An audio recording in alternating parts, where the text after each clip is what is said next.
Welcome back to Vitamin D. Dawn Dai here, ready to introduce you to your best self. On this episode, we're going to be talking about cycles, specifically vicious cycles. You know, those strongholds and those situations and sometimes even relationships that you keep finding yourself in over and over and over again.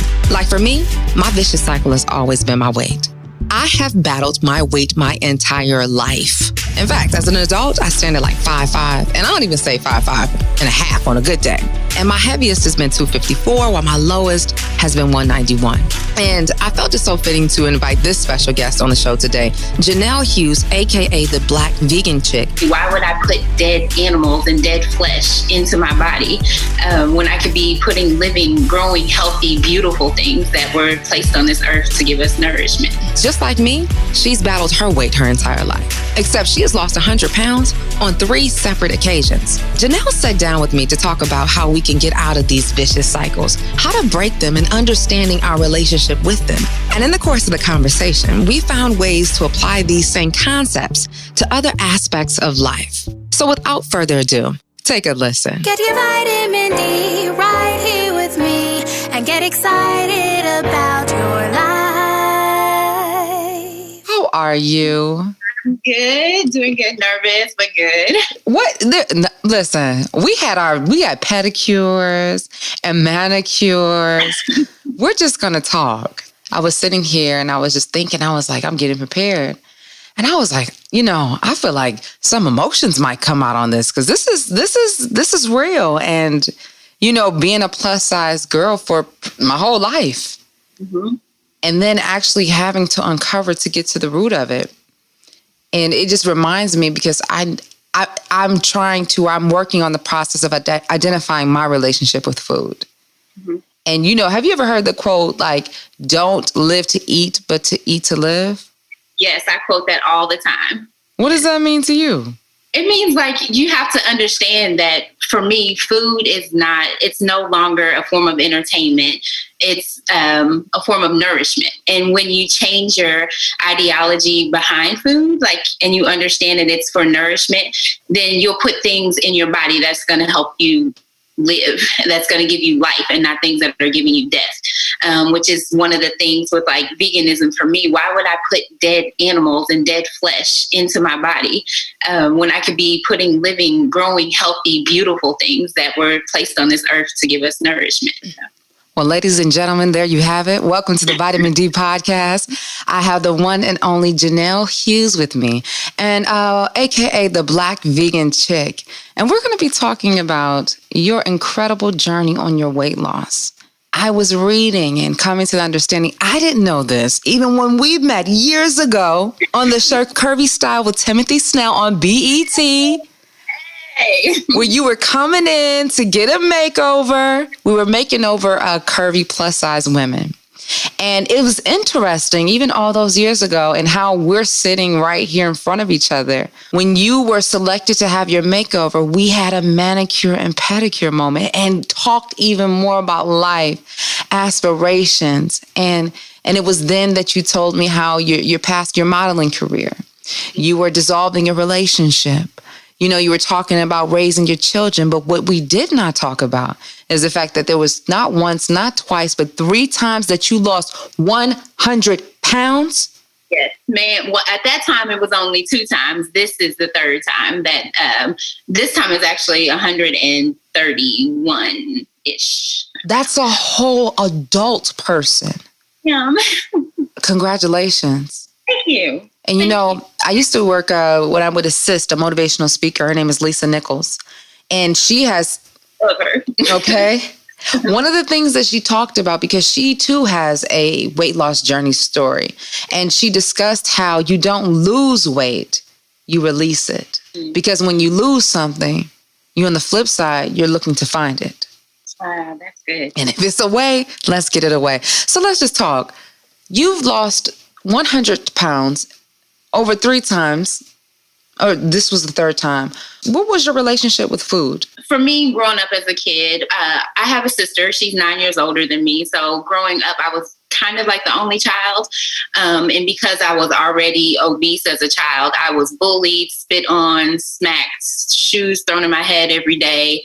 I had a really traumatic childhood when it came to being bullied. And so much so that honestly, I attempted suicide 3 times by the time I was 14 years old. So what I did is I found myself going home every day after being beaten up and talked about, and it was me and food. That was my comfort. That's what filled me up because I was feeling so empty inside. And so I just used food to continue to eat and sit by myself and try to make myself feel better, which in turn made me feel worse. But that's where my relationship was with it. Were you teased because you were overweight or teased for something else? Yes, teased because I was overweight.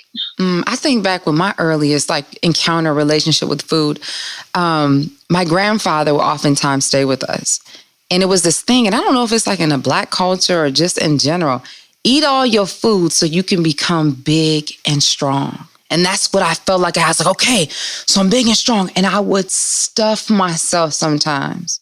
Mm-hmm. Sometimes to almost where I'm about to puke. And it's like, what? Mm-hmm. Now, the only difference, for me, I wasn't necessarily teased for my weight. And if it was I don't know, I feel like in ways I compensated for it. It wasn't the look thing. You knew, but it wasn't something you teased. But of course, I'm not going to be invincible and say I didn't have those things. But I think also looking back and even looking at my life now, I see how I've let weight get in the way in ways that I didn't know and how I used food as a coping mechanism. And I like how you said that, how when you use, or not you, or just in general, a person can use food to cope, but you don't realize the effect and how it can get worse in your life. Exactly. Yes, it becomes a habitual habit. And then if it's not food, eventually it turns to other things. I mean, that's just addictions in general. Even if it's something as simple as social media, where there's so many things that you can replace when we need healing, real internal healing to go within. And for me, it just happened to be food. And like I said, now food is no longer my source of death, but my source of life. I love that. So what was the highest weight that you got to? I think I was 309.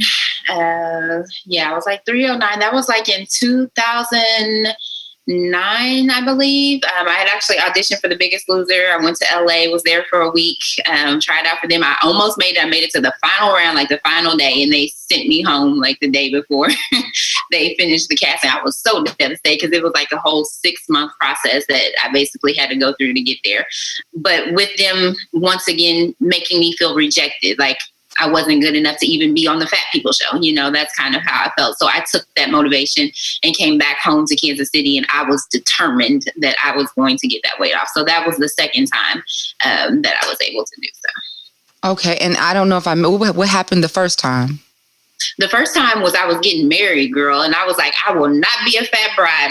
That ain't happening. And I used to see all the beautiful dresses. And when I had gotten engaged, I took my best friend with me. She was a size 2, 3, and none of the dresses in the stores were my size. So I would take her with me and make her try on the dresses so I could, imagine what kind of dress I wanted. And then I was like, forget this. I'm going to have to lose this weight myself. So I got a trainer and worked out with the trainer for about a month and a half. And then I just took it on my own and did the rest. And I got into my dress. My wedding dress actually was too big. It almost fell off at the reception. Wow. Yeah. So it seems as though as far as when it comes down, once you put your mind to it, it's going to work. But I thought something was interesting because you said growing up not having, I guess, the best self-esteem because people teased you.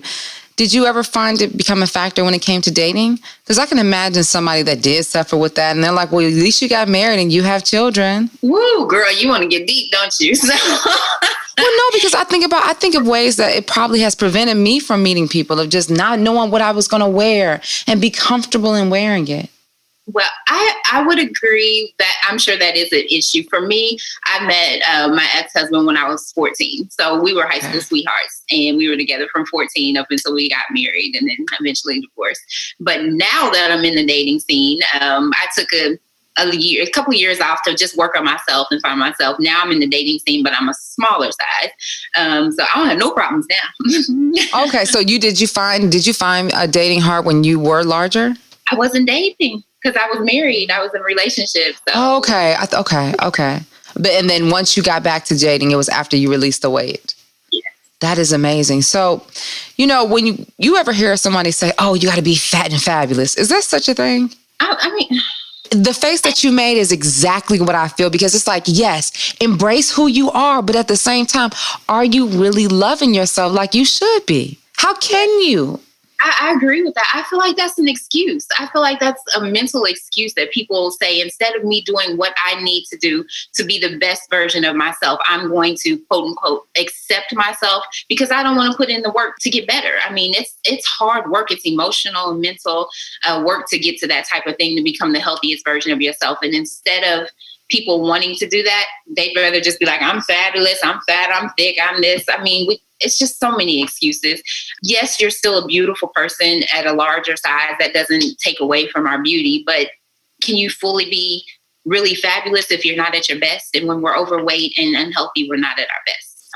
Right. And I want to be clear that, of course, this is not to shame anybody if you have any diseases or illnesses, but it is also to say that if that's not the case, what are you doing? Because just because you may be a larger girl, because I've always been active.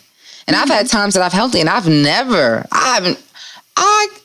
think I've ever been, I can't remember the last time I was a size 12. Maybe as a child, like young. But I was always active. I was always playing sports and some things like that.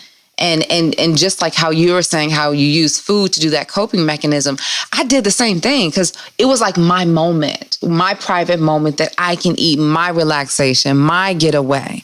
To say that, okay, Dawn, let's enjoy this food for self. Been there, done that. And I was just looking at your Instagram account, and I was just looking how you're grinding. You're talking about, the consistency.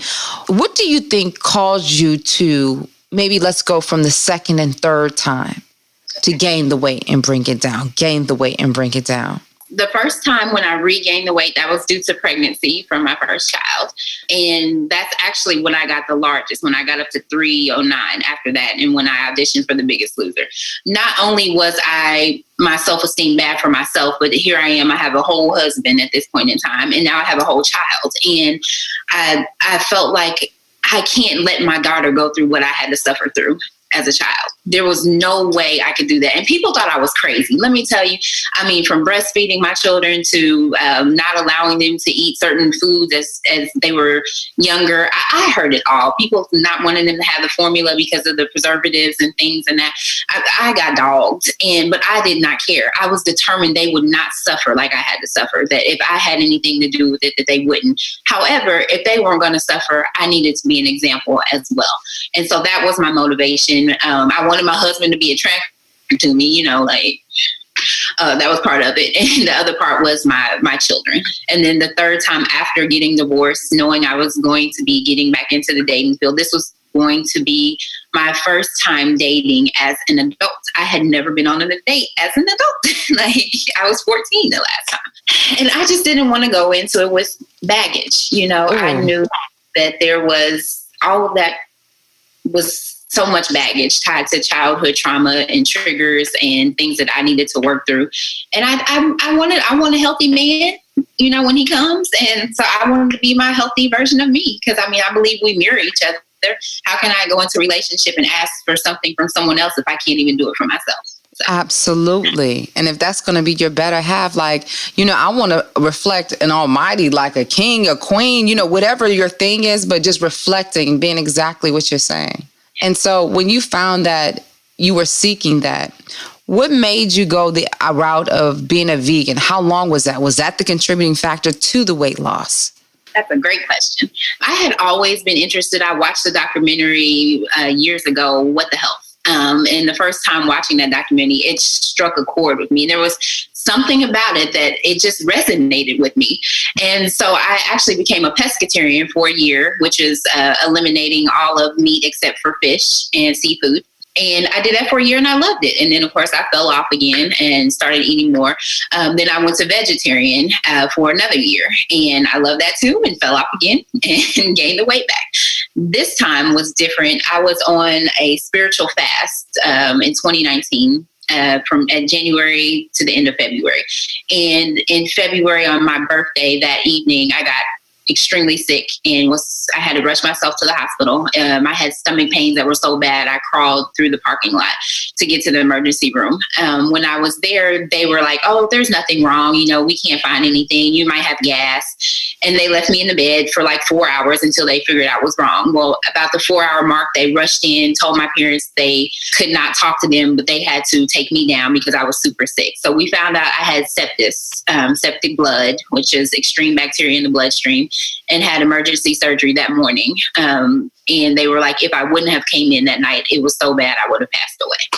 I was already on the vegan journey at that point for about 3 weeks. And while I was in the hospital for that week, I told them I wanted to continue to stay on it. And so they continued to give me vegan food that I ate. And then from there, that's just something that I really wanted to continue to do, especially after having sepsis. They don't know where the bacteria came from, how it got into my bloodstream. And I was just, the first thing my thought was food, my intake, the stuff that I'm putting in my body. So I'm just going to continue to go on this route.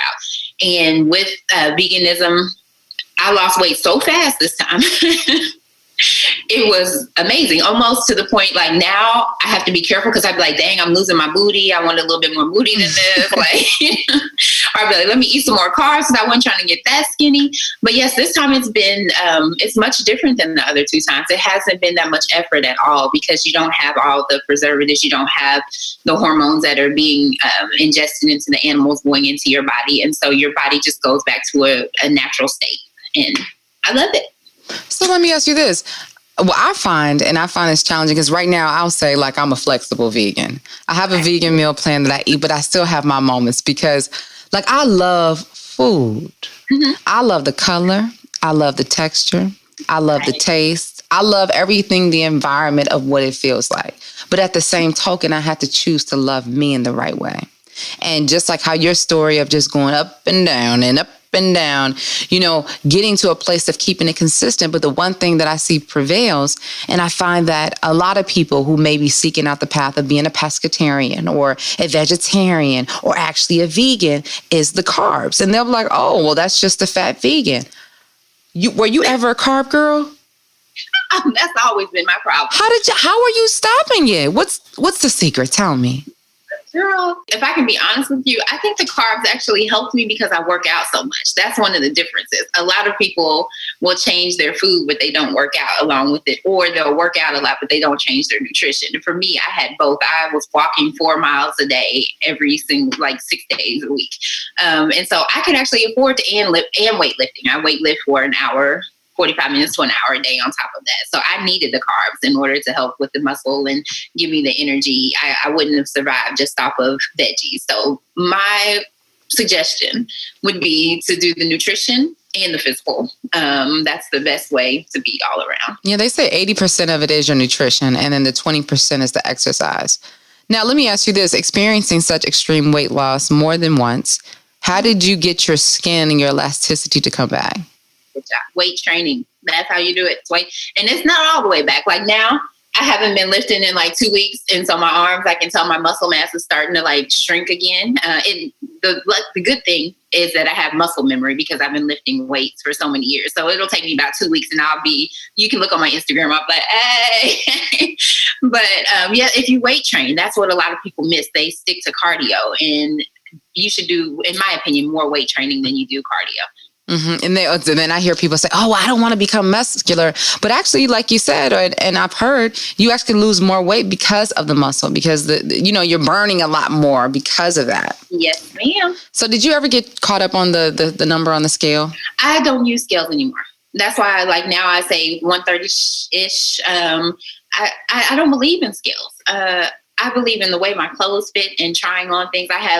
My phone is probably about to go dead because I have so many before and after pictures where I wear the same shorts and you see me 35 million times. And to me, that helps me know rather than a number on the scale, because it can shift so much. If you have something that's got a lot of salt and a lot of sodium in it, then, you'll have water weight on it. And then you'll get all depressed and upset because the scale says. So I tell people all the time, throw the scale away. Period. And if you just focus, get you a pair of jeans that you want to fit into, hang them up in the closet, try them on every 3 weeks and go from there. Wow. And even talking about that and how you were talking about walking every day and keeping the clothes in the measurement. How long did it take you to drop the 130 pounds you say this third time? January is when I started the actual vegan diet plan. Sorry, I don't like to reuse the word diet, lifestyle. Thank you. Yes. January to October. Yeah. Less than a year, 100 pounds? Mm-hmm. So and you did it all natural. No fat burning pills, no nip tuck. Nothing. No. Mm-mm. And another thing too, I feel like a lot of times people feel like the older they get in age, it's harder to lose weight. Did you see a challenge from when you were younger till now? It was actually easier. Really? Do you think because you knew what the focus was, or what made it easier? I think I knew what the focus was, and I knew why I was doing it this time. It was for me. I'm glad you said that. It wasn't for a wedding dress. It wasn't for a husband anymore. It was all for me. And so when you have your mindset right and you know what you're going for and why you're going for it, I believe it's easier to attain your goals. And when you talk about loving me and attaining goals, you realize you attract everything that's good for you. Yes. And I think that's how you know what the epitome of love, because even, talking about being and attracting that mate and not wanting perfect, you want somebody that's going to love on you, because if you're not loving you right, what can you give to me? What can I give to my relationship? What can I give to my kids? What can I give to my dreams? Because it takes a certain curation. It takes a certain mindset. And when you're talking about loving yourself, that's like being your biggest cheerleader, even when you can't or you don't feel like you can get up. How did you do that? I see your posts. You're like, everything started to change once you decided to wake up. I'm looking at a quote in your video on Instagram, and you're playing the Drake song, I'm So Proud of You. Because I feel like when we're on this whole path of having to lose weight, it's a beat down. Oh, you need to lose weight. You're not cute to go. Okay, well, I'm not going to go out until I can fit into this dress, or I don't want to be seen. Why is it important to be your biggest cheerleader? Nobody knows us like we know ourselves. Nobody's there in the midnight hour when we're alone, or nobody's in our mindset when you have certain thoughts. There's many times that people pretend, or they go on social media and put up their highlight reel and act like everything is all good, but really behind closed doors, they're hurting, they're devastated, they're depressed, they're miserable. I was that person. I was that person even in 2019 when I was making all those posts, trying to inspire and encourage the people. I was ill. I was sick. What I didn't tell you is that I had gotten in a car wreck. I had a seizure on the highway while driving 2 weeks after I got out of the hospital for the surgery with my 6-year-old son in the back seat. And we went across the median. A truck tail ended us and pushed us down a 200-foot ravine and slammed us into a tree. Wow. Head first. I lost my job. They laid me off while I was sick 3 weeks later. And at that point, I realized that other than my family, it was me, God, and my kids. And I couldn't depend on anybody else at that time to lift me up and pick me up, to get up every single day, to take care of these children, to take care of myself. I had done that for years. I had put so much into other people and into relationships, hoping, wishing, and expecting that they would give back to me. And it failed every single time. But that's because all of the energy I was putting into others, I should have been putting into myself. And for me, this time, it was different. I refused to give that energy to anyone else until I first gave it to myself and saw what the version of myself that I could have become. Wow. I think of what you're saying, and I couldn't help but think of Lil Duval about what it means to live your best life. And that means to truly love you. And it's so interesting. Like, I'm like, oh gosh, I'm probably gonna get emotional. Being somebody that inspires. And it's like, Dawn, how much are you loving on yourself to do right by yourself? Not just for a moment, because, and I can attest the fact even how our paths crossed. We're women that when we want something, we're gonna get it. Yep. We're gonna attract it. But I can't explain to you what it feels like to say, okay, Dawn, you said you want to lose weight, but everything in your life that you ever wanted, either you've gotten it already or you're clearly on the path and the journey to get it. What's stopping you from loving yourself, right? And loving yourself where you can give that. And I think a lot of times people aren't having those real conversations as to really what's hurting you, because we live in a society where you're looking for the next distraction. Yes. And how I got to show up and be on. And sometimes you're not even realizing that you're trying to be on, but you're already on and not realizing everything inside is actually off. And so one of the things of just being a person of striving for greatness and loving self is to realize the faults are in self. And it's not necessarily beat down. It's like, okay, we got some broken pieces. We got to put them together piece by piece in order to actually fulfill that whole piece. So now that you've gotten on your new path, what's a typical day of food looks like for you? Let's see. When it's a good day? Well, that's a good question too. Are there cheat days? And do you still eat meat sometimes or none? So cheat days for me is different now because this is my lifestyle now. I'm not trying to lose weight anymore. So now I can do whatever I want to.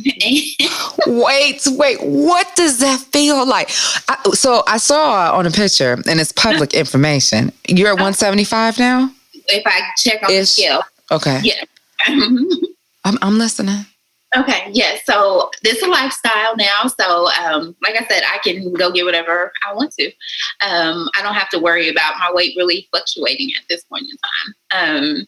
What was your question you asked me? I guess my question was, what was a day of typical food for you? And if you did cheat? Okay, so if we're talking just a day when I was working, trying to lose weight, it would be avocado toast in the morning, maybe with some black beans on the side. Then I would do like a fruit smoothie for a snack. Lunch would be, tacos. I do tacos with black beans, maybe some rice, jackfruit. I love to make jackfruit.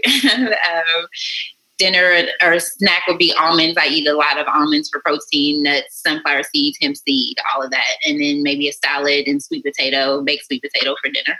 And I do a gallon of water when I was losing, I did a gallon of water every day. Now, not as much, but. Really? I think sometimes people forget about how important it is for that water intake of flushing all that stuff out.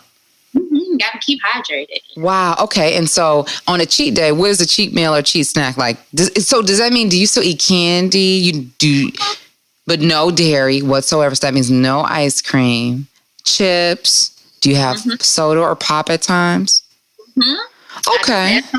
I had some earlier to make sure, I was like, I'm here, Dawn. Okay. Yes. French fries, onion rings, fried mushrooms. So then my next question for you is, what do you feel a lot of people are the biggest misconceptions about being a vegan?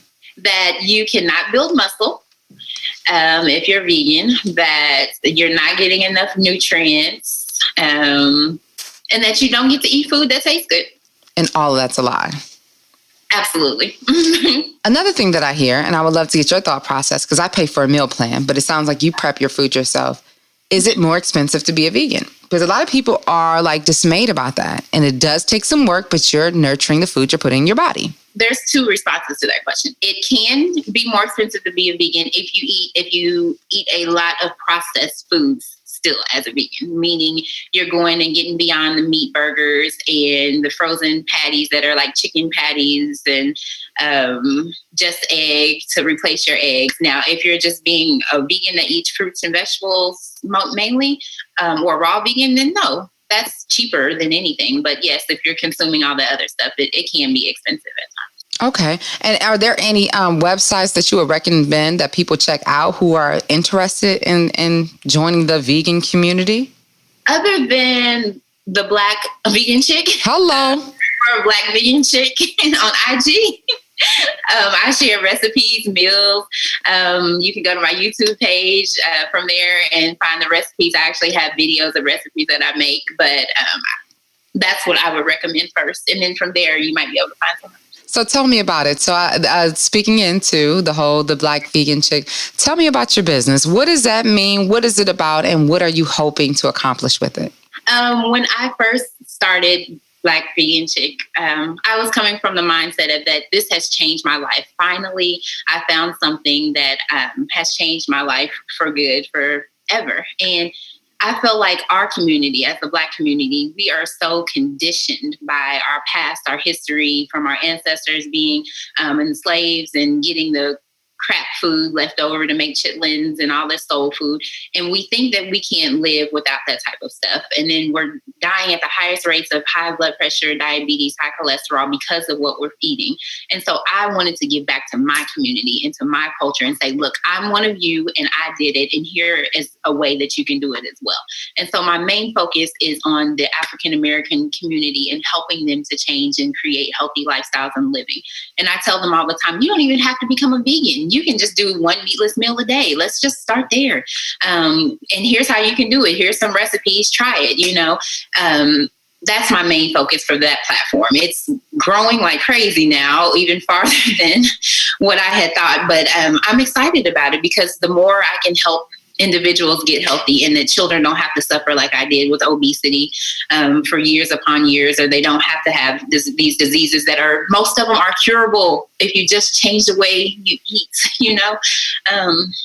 I just wanted to be an example to other people. So that was my main reason for doing it.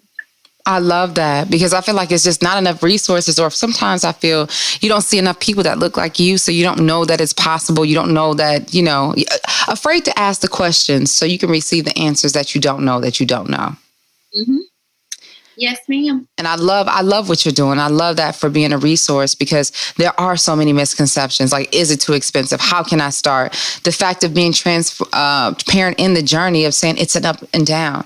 And I think even on this journey of understanding how to forgive self, looking back, I had made a comment like before I actually thought to even call you. I was sitting there on the phone with my friend. I said, I can't believe I did this to myself. And not in a bad way, but just to say, and she said, Dawn, what do you mean? And I was like, I was just looking at my stomach. Not in a bad way. It's just whatever. She said, it's not just weight. She said, that's whatever hurt, pain, whatever is going through that you don't realize that you don't know.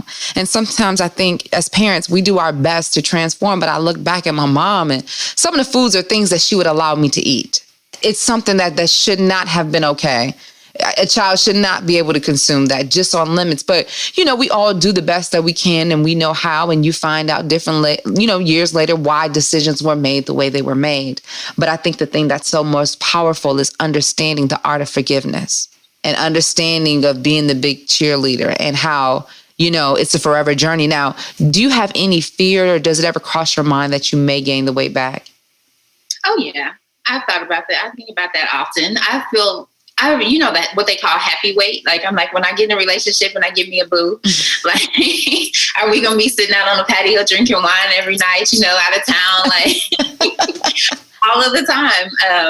And so that is a fear of mine, especially when I have a business that is pretty much around, my platform is around the weight loss. But at the same time, if I do, I believe in compassion for oneself. Why is that important? Because we're not perfect. None of us are perfect. And I just don't like the over expectation of anybody else having that on anybody else or having that on myself. I'm human and I'm going to make mistakes. And in those mistakes, every time, if I sit down with those mistakes, that's when I learn and I grow the most. I can look at them as an opportunity for growth. And so if it happens again, then, we'll just say, okay, Jenele, let's figure out how we're going to get back to where we need to go and keep it moving. Just like I told you, my arms are jiggling now like they wasn't, a couple months ago. I got to figure out how I'm going to forgive myself for not lifting for a couple weeks and let's keep it moving. Mm-hmm, mm-hmm. And then also, one thing that I was wondering, what was the process like for shopping for you? Were you the type of person that you would wait to buy something until you lost weight, or you used it as ammunition, or were you comfortable with buying clothes that fit the size that you were when you were larger and versus smaller now? When I was larger, shopping was very emotional for me when I first lost weight because, look, I feel the tears coming now. When I was a teenager, high school, college days, the only place I could shop at really was Lane Bryant. And I wanted to be a Lane Bryant model back then because that's the only place I could shop at. And I remember walking past or going to the mall with my friends and they could shop at all these stores, Limited, Express, everything. Mm-hmm. And I couldn't even get my thigh in those pants. And I was so jealous. And so now when I walk into a store and it's like, I can wear anything I want to. I mean, like I picked up a dress the other day and was like, this is a small. And I was like, you're crazy, like to even think. And I couldn't try it on, of course, because of the COVID stuff, and brought it home and zipped it. And I was like, I did that. So shopping now is amazing, even though I don't buy anything because I don't go anywhere, but other than workout clothes for the most part. But shopping is an amazing experience. And before the first time I lost weight, I did do what you said. I went to 𝘸𝘪𝘵𝘩 New York and Company. I think that was the name of it. I went there and picked out a pair of pants, and I bought them and tried them on every 3 weeks until I finally got into them and cried when I got into them. That is amazing. Congratulations on that. Is there anything that you would think, or would you encourage somebody who is trying to lose weight or has aspirations? What would you say to them? I would tell them first to know your why. That's one of the most important things to me, because when you know your why, it helps you on the days that you're down and you're having bad days. And when you're honest with yourself, a lot of times our why has nothing to do with us. It has to do with everything around us and the people around us. And that's usually when people fall short and fail. So that's the most important thing to me. Is knowing your why and sticking to that on the days when you don't want to do something. Remember your why. The times when you don't want to eat something, or you're at the party and everybody else is eating crap and you got to sit there and eat your salad. Remember your why. Remember your why. I would also say change your mindset. That's a big thing. That a lot of people we are so conditioned to be negative, and we don't even realize it. Some of the people just this week, I can't tell you how many emails, DMs, and messages I have talked to men and women that are trying to lose weight. And the first thing they say, I hate working out. I hate exercise. I don't want to do this. Such and such and such. I can't get motivated. I'm like, do you hear everything you just said? Hate, can't, won't, don't want to do this. And I was like, change all of that. Like, you're bringing negative energy to the situation before you even start. So how do you expect to be successful in that? Instead of saying, working out, I'm going to work out today because I want to achieve X, Y, and Z. I'm going to drink this water because I want to achieve X, Y, and Z. And so just changing your mindset from negativity helps so much, like so much. Wow. I remember you talked about being on The Biggest Loser, and one of the quotes that I thought about years ago was, I'm tired of trying to survive. I want to live. Mm-hmm. And I actually saw that a contestant had said that on the show. And I meant when you were auditioning for it, because I feel it's like an uphill battle when you're dealing with your weight. It's constantly a battle. Mm-hmm. And I think, like you said, knowing the why and changing the way you look at the food. And realizing from the very beginning, when you opened your mouth, you said the thing that changed you is that you saw it as a sense of fuel. And if you are a source of life, why wouldn't I insert life into life? Life begets life. But I implore that, because I think when you get to the point that you decide to wake up, that's when the change comes. When you realize it's not necessarily a struggle, it's a joyous occasion, because now you've bursted through another limit. You've shown yourself to be impossible. I remember when I lived in New York before I moved to LA, and I had lost 50 pounds. The lowest I had been was about 192? Heaviest I've ever been was about 250. And it was at that point, when you get to a point where you can lose weight, you really feel like Superwoman. Like you can do anything, because it wasn't like I had to fight something to achieve. Everything I was going against was myself, my own mind. And I think that's the strongest control. And one of the things that I heard someone say, and I'm wondering even your thoughts on it, they say that you actually experience more freedom and discipline and having the structure. So how important it is to have structure out your days. Do you do that, or you just kind of go with the wind of how you feel and what you want to eat? Yeah, these days I do. But when I was trying to lose weight, of course, it was easier to have a plan. I'm a structured person. So that was much easier for me to do. I feel like people can be more successful when you know what you want and where you're going. If you're just out there just living, you know what I mean? I mean, I'm a free spirit, but in certain things you need to have to know what you want and where you're going and make a plan to get there. And so, yeah, I would suggest meal prep or figuring that out beforehand. Well, you know what I would suggest? I would suggest that anybody that wants to lose weight, looking to be inspired and seeking a better life, that they need to check you out, because your story is absolutely phenomenal and it's amazing. And I commend you, Queen, because anybody that has experienced the journey of having to lose weight is not for the faint of heart. And the only difference between somebody that may battle weight, somebody that may battle drug addiction, addiction to going to the gym, anxiety, is that you can see it on us. And it doesn't make it better or worse. Only worse in a sense, because immediately you can judge and say what's going on. And I hope that it's at a point now we realize of when we see people, to see them and to realize that we all have something going on.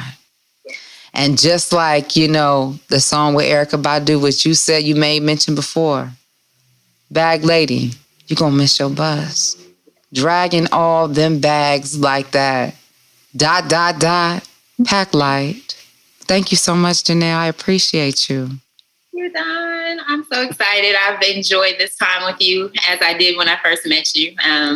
I just want to say I appreciate you. You were a light to me back then when I first met you, which is why we stay connected. And I'm so excited and proud of your journey.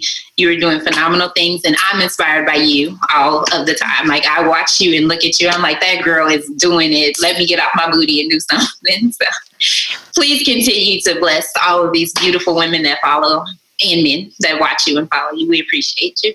Thank you so much. And you inspire me too, because I'm coming back on the journey right now with the weight loss and working out. And I saw you and I'm like, wow. I saw you in them shorts. I said, wow. I saw you in that 3-part picture and you had a before. And then you were like, oh, this is from cardio. And then you got like, oh, I'm doing my strength training. I said, you better work, and I see you. Because if anybody has had to fight for something to see what you have done, not once, not twice, but 3 times, I'm only waiting for what's next. So I'm sitting front row and center to what you're about to do. In any way that I can support you, please let me know, because you're a real one. You're truly a real one. And is there anything else? Can you just let everybody know how they can follow you? If you have a website or anything we should look out for coming from you, workout classes, meal plans? No workout classes anymore. I used to do training, but you can, again, follow me on IG at this time at _Black Vegan Chick. Also as the Black Vegan Chick on YouTube, and soon at 𝘍5 Folds, WHOLE, spell out the number 5 fold.com. And we will be selling merchandise there. And that is just basically surrounded around being whole in 5 different ways, which is spiritually, mentally, financially, nutritionally, and physically. So that will be launched in the next few weeks. But I'm excited about that. So yes, follow us there as well and support. And one of the vegan shirts that are first coming out that I'm excited about, I just want to say, when you walk around in public with that on, it grasps people's attention. And in our community, they want to know a Black person that's walking through Walmart that says vegan, and that's how people start asking questions. And that is an opportunity to open up the door so people can change their lives and become whole. I love it. Well, I feel very whole and full after this conversation. Even if I thought of eating something bad, I'm seeing you and I'm like, you better remember your why, Dawn. Remember your why. Break it down. Well, you have a very blessed one. Thank you so much again. And we'll talk again soon. Today's dose of vitamin D is all about releasing the excess baggage.